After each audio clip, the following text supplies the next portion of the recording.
Hey everyone, it's Charlie Morgan here and welcome back to another YouTube video. So today I'm going to be talking to you about my routine. Now, without routine, you can't really do anything. And if you want to systemize your business, you kind of have to systemize your life. People think they have business problems, but really they just have personal problems that reflect in their business. And when I'm consulting with people or helping them grow their agencies, for example, the first thing I always look at is the routine. It's like, what are you doing on a day-to-day basis? How do you structure your days? And what's your standard operating procedure for life, right? And 9 times out of 10, people don't have one. So today, I want to walk you through my routine and explain the logic. This is probably the most common question that I get from people and the most requested video, besides the story one that I did a while ago. People just being like, what's your routine? What do you do in the morning? What do you do in the evening? What do you eat? When do you eat? How do you meditate? Like, when do you read? When does this happen? So like, today, I'm going to be breaking down my routine and basically just explaining how it works, because like, without my routine, I'd be fucked, to be honest with you. I'd be in some trouble if I didn't have like predictable, reliable behaviors that help me grow my business. So first of all, if you don't know who I am, my name's Charlie, and I've built and scaled a marketing agency called NorthFlow Consulting, which we've scaled to 7 figures, and we've signed over 350 high-ticket clients in the gym space. It's pretty cool. We've done it like for a lot of people, but however, we now help agency owners also grow and scale as well. And I wanted to, this channel is for agency owners who are struggling to get clients and grow, and we help them. Okay, pretty cool. So what I'm going to do is walk you through my routine, and basically like everything from when I get up to what I eat to when I eat to how, everything that you could think of like throughout my day, I'm going to be going through it. But I'm also going to be explaining why I do certain things and the prudence and the logic behind the activities and the time frames. And if you don't have to copy my routine piece for piece. In fact, I wouldn't even recommend you do, because everyone's different. Everyone's going to have different circadian rhythms and dietary needs and stuff. However, once you understand your biology and how your body likes to work, things will become very, very easy for you. And I'm going to walk you through everything now. So what I'm going to do is hop into Miro, explain my routine to begin with, and then I'll sort of just go through like half an hour increments and just explain what I do at certain points, why I do it, and then also how you can implement it in your life as well. So as Aristotle said, what did he say? Some weird quote about habits, like, we are what we repeatedly do. Excellence then is not an act but a habit. Well, technically excellence is an act. It's just a repeated act over and over again to manifest into a habit. So let's hop in and I'll walk you through it. All right, so let's take a look at my routine. I can guarantee that this will surprise you and you'll probably think, God, that's simple. Is that it? So what I've learned is that you cannot have a complicated work life and a complicated personal life.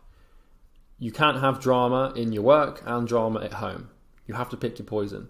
If you've got dramatic friendships, or if your relationship's really like high maintenance, or if you've got a tendency to go out and get crazy drunk and have all this drama and complication in your personal life, then you need to get rid of that stuff. Now, I'm not going to tell you to get rid of friends, but like my point here is that like you need to have like complication in one area of your life.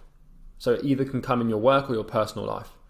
And if you've got, like, by complication, I mean like just things that, like problems that you have to solve. So like in my personal life, I don't really have any problems that I have to solve. Most of my problems are business problems, right? And so what that means is that I'm not sort of like, I haven't got any addictions, any problems with addiction that I've got to overcome. My relationship's really straightforward and I don't have to worry about any drama there or any stuff. It's very sort of clean and easy. All of my friendships are really straightforward and easy to manage and meaningful, and there's no drama there and there's no complication there. So like if you feel like your personal life is a bit chaotic and a bit dramatic, you have to clean it up. And the best way to clean it up is to have a routine and to stick to it. And so what I'm going to do now is show you my routine, and I'm going to walk you through what it looks like. So this is basically my life, right? And this has been my life for about 3 years. And this routine here that you're looking at on screen is the routine that's helped me build 2 7-figure businesses over a couple of years. And like I said, this is the routine that will probably get me to 8 figures. So it really is very simple. And what I'm going to do now is walk you through the routine. And then after I've walked you through it, I will explain in sort of piece by piece, like exactly what I do at different times and why I do different things and the logic and critical thinking behind each activity and how I actually do them and integrate them into my life. So yeah, if you don't have a routine, you're kind of screwed, because routines invite predictability, not only psychologically, but also biologically. And having a routine like implies to your body that things are straightforward and easy, and it allows your hormones and your chemicals and your neurochemistry to balance itself out in accordance with your eating and sleeping patterns and everything else that you do. And like work gets really easy when you have a routine. So I'm going to walk you through it. I'm going to then explain how I do it. And I promise this will be a very helpful video for you. So the first thing I do in the morning is obviously wake up, right? And I wake up at 7 a.m. every day. I just get up at 7. This is like, it doesn't matter what time I go to sleep now. Like my brain wakes me up at 7 a.m. whether I like it or not. So I wake up at 7 and then I do the normal things you do in the morning. Like I brush my teeth. I'll drink a shed load of water, like a lot of water. And then I'll dress and I will go to the gym. And then at 7:30, I'm at the gym. And at 8:15, I'm in the sauna and I take a freezing cold shower. And then by 9 a.m, I'm back home and I'm meditating. And at 9:30, I'm working on mindset. And then I start work at 10 a.m. So my first work block is from 10 a.m. until 1 p.m. And I find that between 10 and 1 is usually my most productive project-based work, where I work on modules for my course or support clients. And then I eat at 1 o'clock. This is meal 1 for an hour. And I'll tell you how this works in a second. And then at 2 p.m, I have a work block again. And that work block finishes usually at around 6:30 p.m, where I plan tomorrow today and wrap up my day. And then at 1900, to be honest, actually this is a little outdated. This is probably more like this.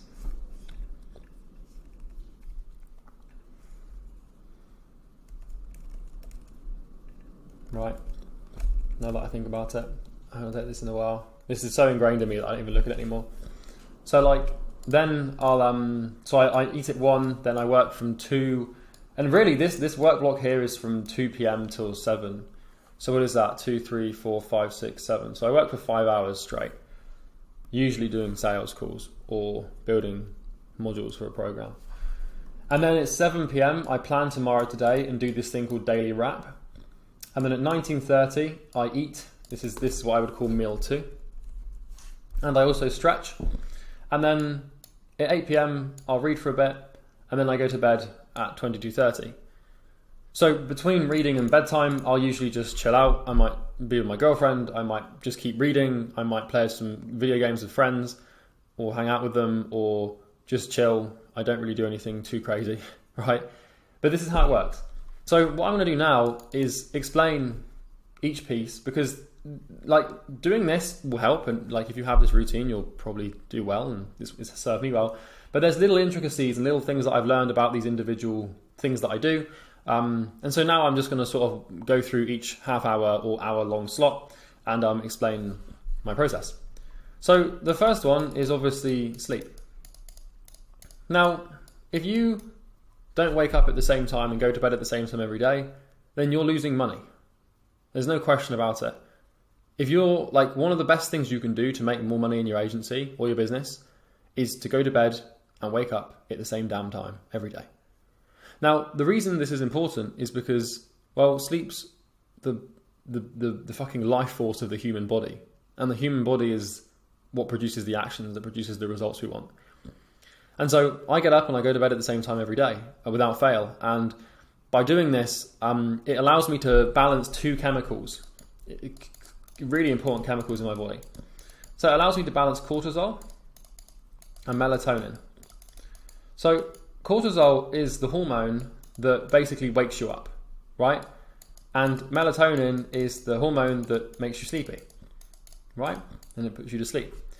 So when you wake up and go to bed at the same time every day for a long enough period of time, usually about a month, your body clock and your biology will start to adapt to those times. And so now, the reason I find it so easy to get up at 7 and go to bed at 10:30 is because my body always produces and spikes cortisol at 7 a.m. or usually like 10 minutes before, and it always spikes melatonin before 10:30. So this is really easy because now, like, I don't need an alarm to wake me up And I don't need a reminder or willpower to put me to sleep, right? My hormones do it for me because I've simply stuck to something long enough for these to basically communicate with each other. And like, your body is very intelligent and it will be able to tell the time. And it knows how many hours have gone between you waking up and you sleeping. And so I see this all the time where people like, they currently, their sleeping pattern's fucked. And then they try and start waking up at 6:30 or 6 or 7. And then they can't, and they think that they're just not an early bird. And then people just ascribe the stupidest identities, where they're like, oh yeah, I'm a night owl, or I'm not an early bird, so I can't get up early. That's fucking bollocks. The only reason you can't get up early is because your sleeping pattern's so fucked that your brain doesn't know when to produce melatonin and when to produce cortisol. And the reason that the reason you don't feel fresh when you wake up is because you're waking up at a time that your biological conditioning isn't used to. And so, of course, you don't feel awake because your body hasn't produced the cortisol it needs to actually wake you up, right? So if you've got a bad sleeping routine, or if you're waking up and going to bed later than you know you should, and you try waking up at a different time and going to sleep at a different time for a week, and it doesn't work, then, well, of course, the human body's not, doesn't do shit instantly. You need to go to bed and wake up at the same time every day for a month. So if you're going to bed at the moment at 1 a.m. and you're waking up at 10 a.m., then it depends on your circadian rhythm and what your natural body clock wants you to do. But I'm a pretty firm believer in the fact that you can actually adjust your sleeping pattern to do almost anything. So I've tried this where I can really force myself to stay up until 2 and wake up at 10 and all of this stuff. But generally speaking, just give it a month and your body will adapt. You can go from being a night owl to an early bird, right? You can go from being an early bird to a night owl. It's possible. If I gave it long enough, I could wake up at 5 a.m. and go to sleep at 9 p.m. Now, the reason I don't wake up at 5 a.m. is because, well, I don't really want to and I don't really need to. You don't need to have some crazy morning routine to be successful. It's just, in my opinion, it doesn't make any sense. I'd rather just because otherwise you have to go to bed at 9 p.m. And here in the UK in the summertime, it's light at 9 p.m. And there's people moving about and there's cars. And you can't really and I just can't fall asleep. I've been able to before, and I could do it if I had to, and I could condition myself to do it. But going to bed at 10:30 and waking up at 7 I find it healthy, and also it means that my girlfriend doesn't get annoyed, because otherwise I'd be like, yeah, babe, it's 8:30, I've got to go to sleep. And that's when I finish work, right? So that's the first thing, is just waking up at the same damn time every day. And when you wake up, there should be really one main priority should be drinking water. So the first activity that I partake in every single morning when I get out of bed is I drink a lot of water. So I go to sleep, and on my bed I have a big bottle of water. And then when I wake up in the morning, I probably drink a litre of water, just straight away, 500 milliliters. Quite a lot, really. And then I find that as soon as I've drunk all that water, my body's oh, okay, it's time to go. And what you want to do is you want to build cognitive associations with biological activities that allow you to wake up. So I wake up and then I down loads of water, and then my body's yeah, we're up, hydrated, let's go, let's attack it. If you don't drink water, then you're once again just losing money. It's just stupid. I see people who are yeah, I don't like water, so I drink squash. And I'm what the hell is wrong with you? It's water, right? The other thing, just stay as far away from energy drinks and caffeine as possible. I don't drink any coffee. So when I wake up in the morning, I don't drink coffee, because coffee, in my opinion, isn't a very good idea, because you're biologically, you do not need coffee. The human body is engineered to produce energy and to wake you up, right? When it's built to do that. We didn't have coffee when we were on the African plains, and that's when people had the most energy in the world. They could fucking run for 50 miles a day hunting shit down. So coffee is just such a stupid thing from my perspective. I don't agree with it, because I don't disagree with coffee. You can't really disagree with an inanimate drink, but I just think it's not a good idea, because it also fries your nervous system. Because when you drink caffeine, it quite literally gives you a mini fight or flight response, which is anxiety. And I don't know why people want to give themselves little panic attacks all the time. So if you've got anxiety and if your sleep's fucked, the first thing to do is just eliminate coffee, because you're literally drinking something that produces like a fight or flight response. And the problem with coffee is the more you drink it, the more you have to drink to feel it. So I really don't like it because it's one of these things where like it's like salt. The more salt you put on food, the more salt you have to put on food to do anything. So it's got a pretty horrible feedback loop. So that's my wake up time. It's 7 a.m. and I drink loads of water and I hydrate myself. I don't touch coffee. I don't eat anything, and I go straight to the gym. So at 7:30, I go to the gym, right? And this is pretty self-explanatory.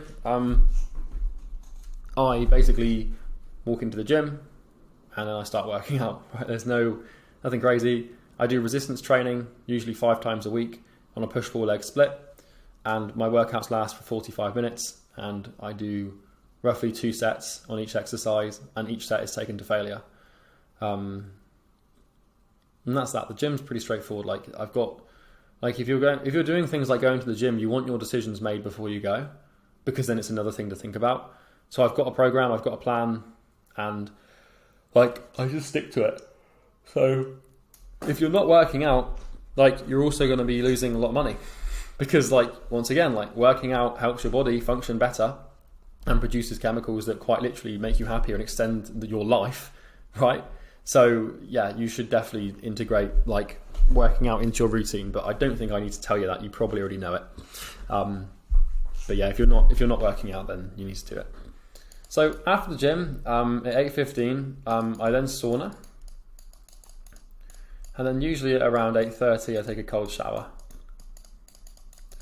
So I take the sauna because it's really fucking good for you, and it's really good for recovery, and it also helps produce HGH, which is human growth hormone.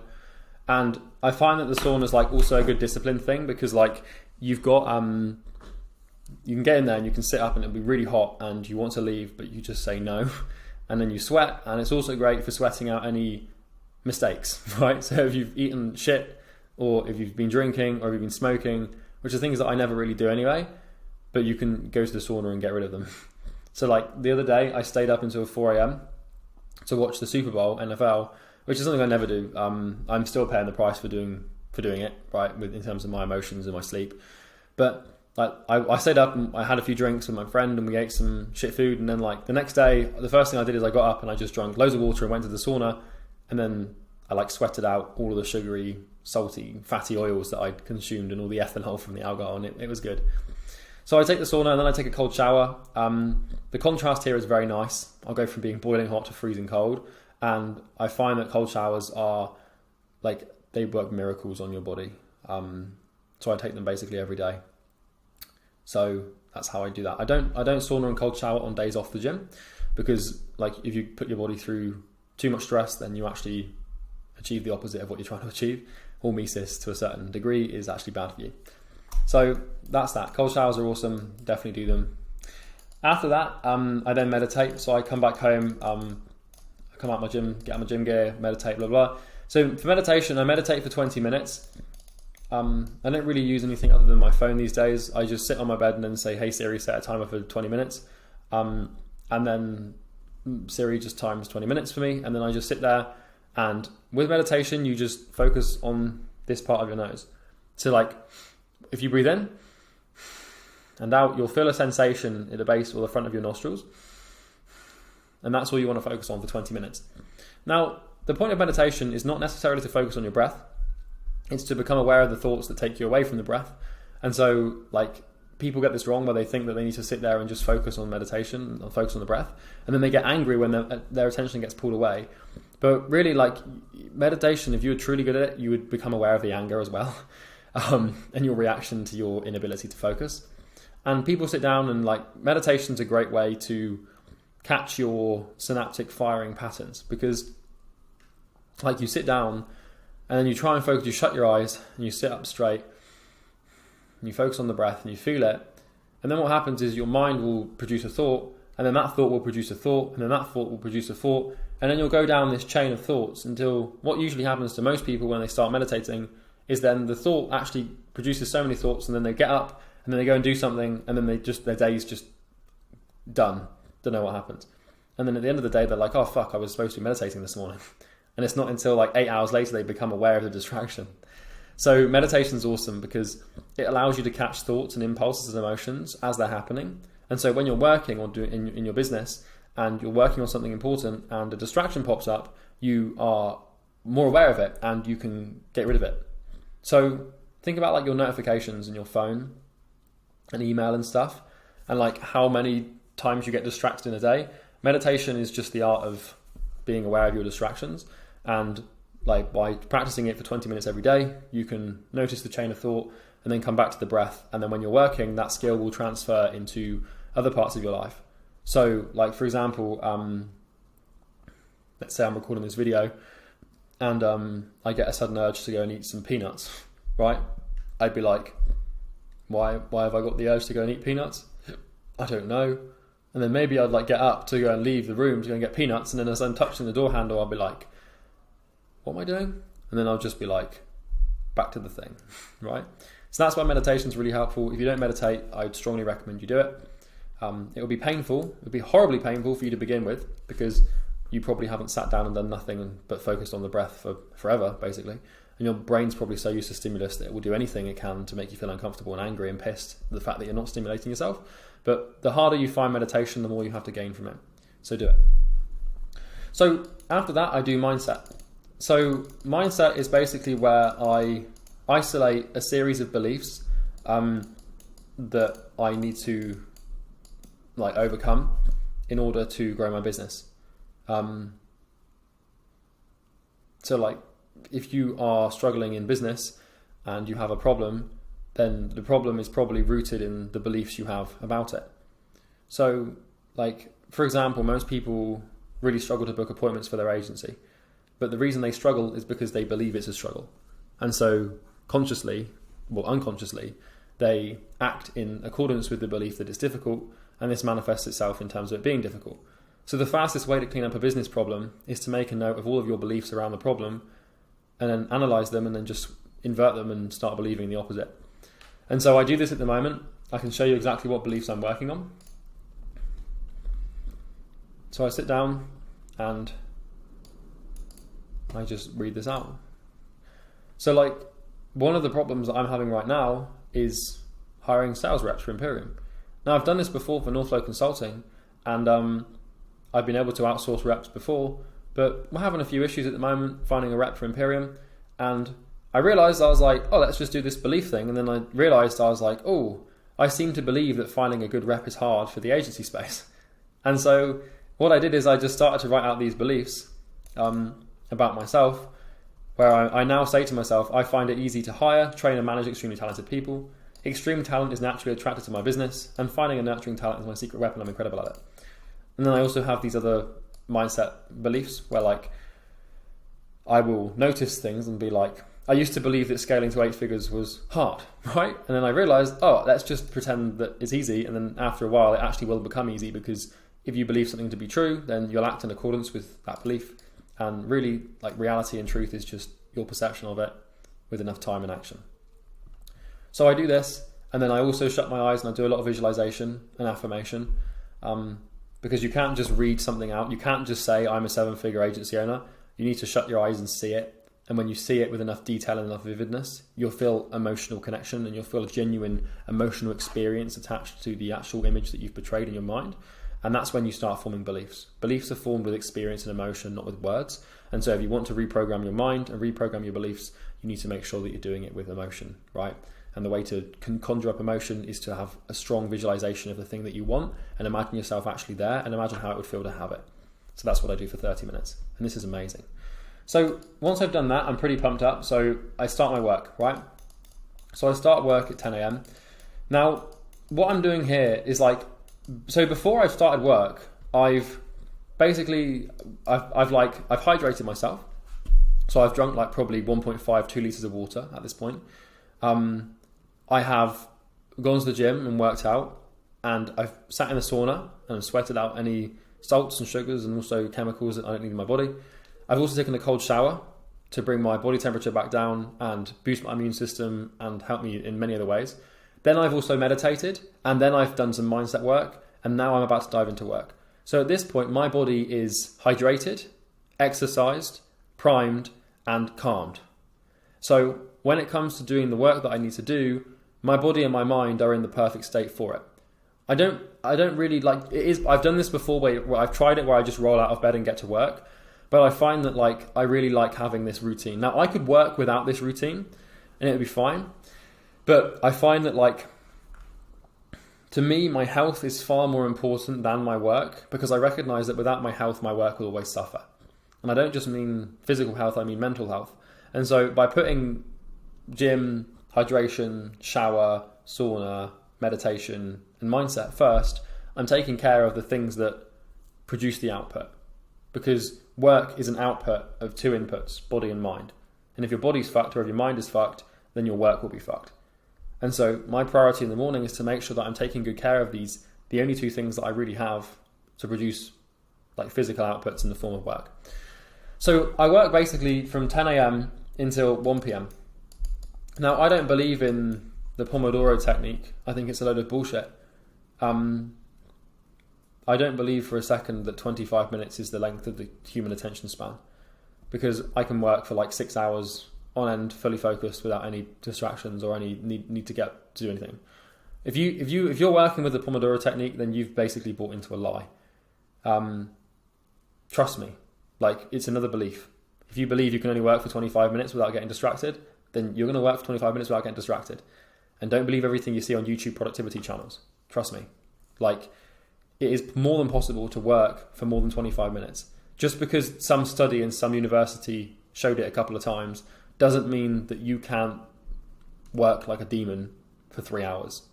So between 10 and 1, I'm really doing like the main thing for the business. And this could be program recording, it could be sales calls. It depends on where my attention needs to be. So for example, at the moment it's sales calls because we're hunting for new reps and we're still in the process of finding one that works. And so I'm taking calls. And so I'll do that between 10 and 1. Now, at 1, I eat lunch. So this is actually the first meal of the day, which means that I technically do something called intermittent fasting. Intermittent fasting is where you just basically don't eat for a certain length of time. And I find that it's actually really helpful because it keeps me lean, and it also makes the first few hours of work in the day really focused as well. So it's pretty cool. There's nothing really to add there. Like the biggest mistake I used to make is I'd get up and I'd eat like loads of bread, loads of eggs or meat or something, or cereal. And then like if you eat anything like that in the morning, like cereal or bread, then your sugar levels spike, your blood glucose spikes, insulin is produced, inflammation is encouraged, and you start getting brain fog before you've even started half an hour of your day. So if you wake up in the morning and you eat sugary cereal or lots of toast or bread or meat or oils, just stop it, because like your digestion is very taxing on the body. And if the body requires a lot of like kilojoules or biological credits, then those are biological credits that aren't going to your mind. So you obviously need to fuel your body throughout the day, because otherwise it's kind of useless. However, I found that for me, delaying eating until 1 p.m. allows me to really focus. Like it keeps me really calm, it keeps my energy levels nice and steady. And if you're wondering what I eat at 1 p.m, I eat oatmeal. I eat the same thing every day. So I eat oatmeal, and then on this oatmeal I have 2 types of almond butter. Oh, I can't type it. 2 types of almond butter. I also have some like high percentage dark chocolate that's low in sugar, high in fat. And then I also have some yogurt on it as well sometimes. And like that's what I eat every day, quite a large portion of oatmeal. Now, what you'll find is that I don't put any honey on it or golden syrup or milk chocolate or fruit or anything. I don't put anything that has loads of sugar in it on there, because what I don't want is for my energy levels to spike and then for me to experience an afternoon slump. So like if you're eating like really heavy meals at lunch, then you're going to have a big afternoon slump, because it's so taxing on your body. All the blood in your body and all the energy in your body has to go to your stomach to digest the fucking behemoth meal that you've just delivered it, right? That's a different story in the evening, because in the evening you haven't got to continue working after food. So like for example, right now, like I have fasted until 1 and I didn't eat until 1, and now like I'm 2.5 hours into that meal, and I haven't had to eat anything since. So I eat like about probably 1,000 calories in this first meal, and it works really well. And then what I'll also do is I'll have a clear whey isolate protein shake and some creatine as well. I used to have like chocolate milkshake protein shakes, and they were horrible. But I recently found this awesome protein shake called Clear Whey Isolate. And this is from My Protein here in the UK. I don't know if they do it in the US. But I found this, and like, I don't really like the fact that there's sweeteners in it and stuff, because it still does spike your insulin slightly. However, like I used to eat chocolate protein powders, and like they're like fucking smoothies. They're like milkshakes, and they're just so thick, and they've got so many like sweeteners and thickeners in them that you feel like you're sluggish afterwards. Whereas this is just kind of like drinking some sort of juice. And so I drink this, and it just digests like that. It doesn't require any sort of like huge taxation on the body, and that's how I get decent protein intake. So after that, at 2 p.m, I work again. So here I've got a really long work block up until 1900. And this is really, once again, just whatever projects I'm working on. Now, I usually take a little break in here, usually around like 4 p.m, depending upon like what I've got going on, and what my calendar looks like, and what meetings I've got scheduled, and what I'm working on. Sometimes I'll be so in the zone and I'll be so focused that I can work for 5 hours without even getting up. So for example, right now I'm working on a mindset module for our program, and it's called The Nature of Aim.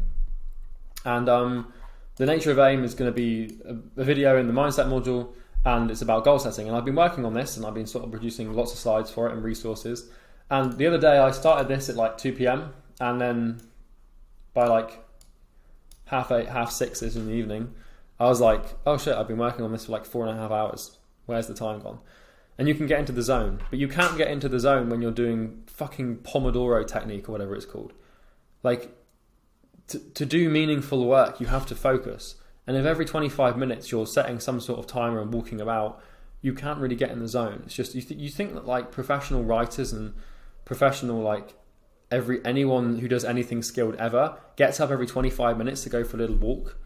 No, they just sit there and they just focus. You think the best authors in the world, or the best they don't. They're not just like getting up. Like the best scientists, you think they're like, oh, I'm halfway through this really important experiment, I'm just going to get up and go for a walk because my timer says I should. I really don't believe in it, and I think it's rubbish.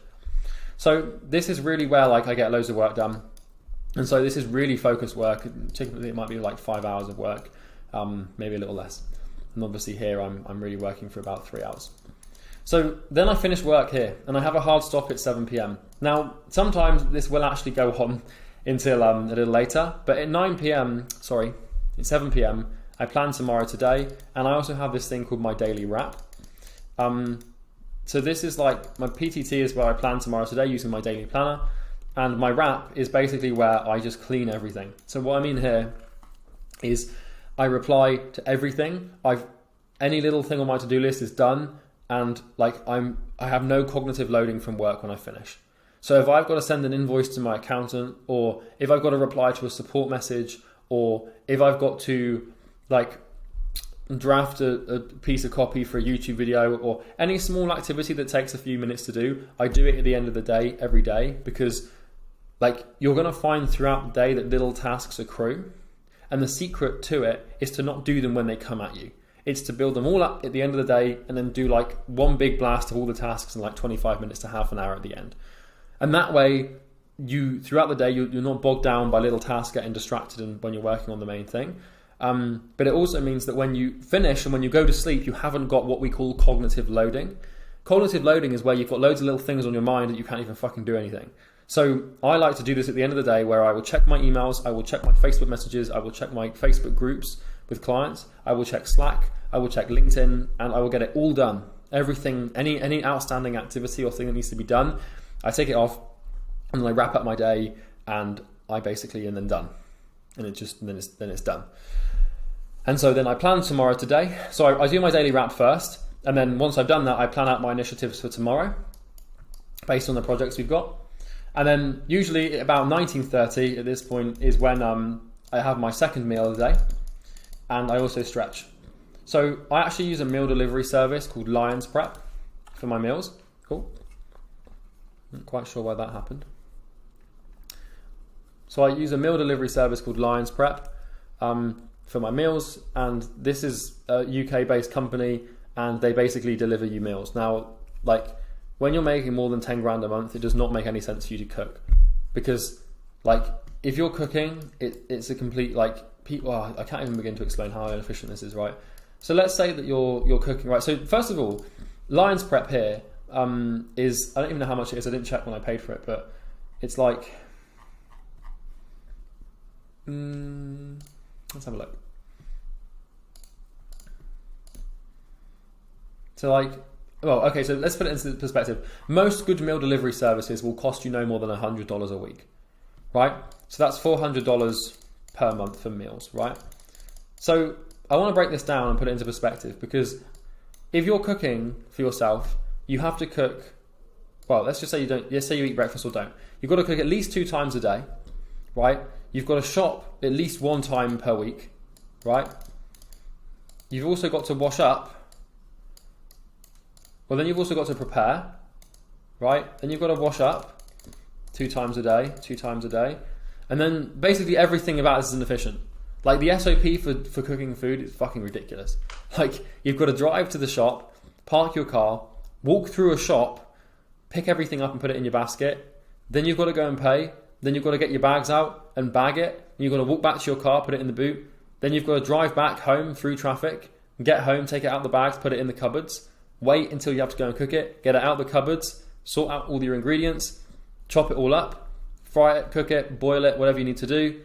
Then eat it, and then take the pans and then wash them, and then you dry the pans up and you put them back away, and then you put the food that you've got left over into the fridge. Like, do you know how that's just ridiculous? Like, that takes, I know that's just like a normal thing to do, that human beings do, but like, if you think about it, like, rationally, you're going to be spending at least 1.5 hours per day on cooking, and all you want to do is eat it.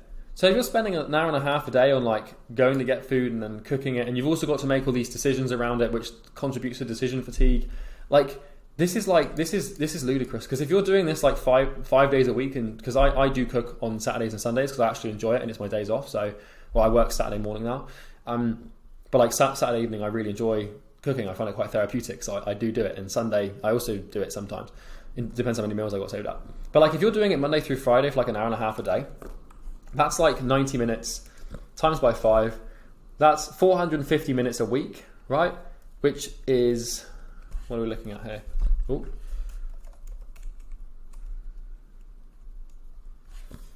Which is 18,000 minutes a month. And if we divide that by 60, that's 30 hours a month on cooking. That's 30 bloody hours per month doing 2 meals a day. And that's on average to cook, right? Now, here's the thing. It costs $400 a month to outsource this in a healthy way. So if it takes 30, this is how I did the math here. So I spend $400 per month on healthy food. And if I spend this because otherwise I have to spend 30 hours, right? If I do the math here, $400 divided by 30 hours, that means that, like, if I'm doing this myself, right, it's going to cost me 30 hours. So by paying $400 per month for this, like, if I don't, it means that I'm basically paying myself $13 an hour. Does that make sense? Right? Because if it takes me 30 hours to cook all this food, and then it's something I can outsource for $400 a month, but I don't, then I'm technically working for $13 an hour. Now I value my time at like $1,000 an hour, probably more. So that's way more than what it would cost to buy some fucking groceries, right? And then also the cool thing about this, I don't have to buy any groceries. I don't have to like spend the money on the groceries, or I don't have to buy any like plates and dishwasher tablets and stuff, or washing up liquid or any of that crap. I just eat the food and then recycle the packaging. So like, it saves me 30 hours a month. And if I was doing this myself, then I'm valuing my time at $13 an hour. This is minimum wage for like America, right? Like this 30 hours to break this down for you, 30 hours could be 30 sales calls, right? Which it basically is at this moment, right? So this is 30 sales calls. And if I'm converting at 30% on sales calls, and that means I'm signing 10 clients and each client pays me $5,000, that's $50,000, which means that net here is $59,600. So I'm spending $400 a month to like delegate an activity that makes me, it'd be $49,000. Right, you see how that works? So be good with your time, guys. So I also stretch. I have a stretching routine because I find it makes me feel calm, and it also helps with recovery at the gym, and it also helps with sleep. You can Google that. And then at 8 p.m. I read all sorts of books, and then basically at 22:30 I sleep. Okay, and then sometime between here I might like see my girlfriend or play some video games or just hang out. So I do really give myself like a good 2 hours to wind down, because I find that anything other than that really makes me freak out and I can't sleep properly. So that's my routine explained. It's very simple, it's very straightforward. It's very reliable, it's predictable. So my body now knows when to spike cortisol. It knows when to spike ghrelin, which is a hunger hormone that makes you hungry, or inhibits your hunger, the other one. It knows when to spike melatonin. It knows when to suppress my appetite. It knows when to expect sugar. It knows when to expect salt. It knows when to expect focused work. It knows when to expect like calmness and reading. It knows when to expect sleep. Like, by having something plugged in like this, your body will tune to your routine, and that allows you to have a significant hormonal advantage over your competitors. And you might think that most of your advantage in business will come from having the latest Loom script or some new objection handling technique, but I can promise you the battle's won here. If you just have a better routine than your competitors, you're going to beat them, because even a bad system will beat a great person over time. So that's my routine, and that's my routine explained, and I hope you enjoyed this video. Now, if you did enjoy it, you can like the video, because it means the algorithm will show you more videos that you like, similar to this. You can also subscribe if you found it helpful, because I release more videos like this, and also comment if you have any other video suggestions that you'd like me to upload. There will be 2 links in the description. The first link will take you through to a funnel that will explain how we can help your agency get more clients. And the second link will take you through to a Facebook group that is obviously a sales technique for us to get you to buy things. I'm not going to bullshit you. It's not like a special free group. Like, the plan with that group is to give you so much free content and value that the only logical next step is for you to pay us, right? For full transparency. And the funnel is obviously a way for you to book a call. There's no bullshit free training on there. There's no webinar play or 997 course. It's really just results and then me talking, and if you want to book a call, you can. So I'm just going to rub all this stuff out, because the business partner got annoyed because I kept creating these boards, so I just instead have one now that basically just stops me from killing him with thousands of Miro boards. But yeah, that's everything for this video, guys. I hope you found it useful. I'd also be interested to know your guys' routines in the comments below. And you can try this, and if it works for you, it does. If it doesn't, it doesn't. Routines aren't forever. But once you find one that really helps you, you'll want to stick to it. Everything from me. Have a good day, and I'll see you in the next one. Take care.